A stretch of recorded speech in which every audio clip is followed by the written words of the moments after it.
بسم اللہ الرحمن الرحیم۔ ایاک نعبد و ایاک نستعین۔ ہم ابھی تقریباً صبح 7:15 بجے پہنچے کراچی، اپنی جگہ پر پہنچ گئے ہیں۔ میری آواز چونکہ خراب ہے، لیکن بہرحال میں کوشش کرتا ہوں کہ اپنا میسج جو ہے تمام ہمارے جتنے بھی کراچی کے بہن بھائی ہیں غیر پاکستانی ہیں ان تک پہنچا دوں۔ انشاءاللہ تعالیٰ آج ہم جلسہ ضرور کریں گے۔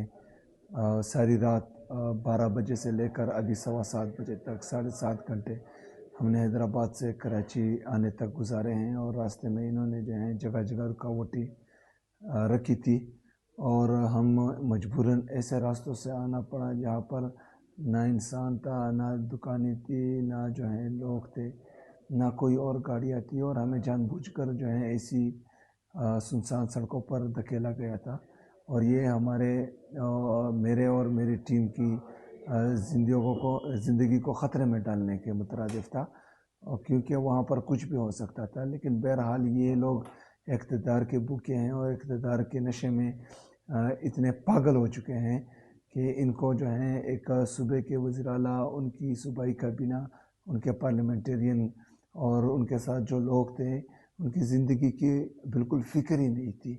تو یہ فستیت آخر کب تک یہ کریں گے؟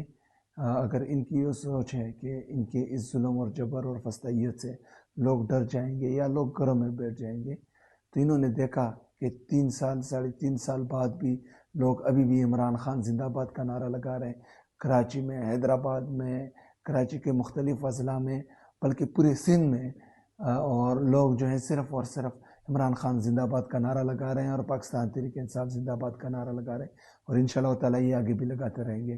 تمام کراچی کے جو غیور شہری ہیں انہوں نے آج ہر صورت نکلنا ہے انشاءاللہ تعالیٰ۔ ہم نے 3 بجے یہاں سے نکلنا ہے اور جلسہ ہر صورت میں کرنا ہے۔ ان کو جلسے کا خوف ہے، جلسہ تو ہوگا انشاءاللہ۔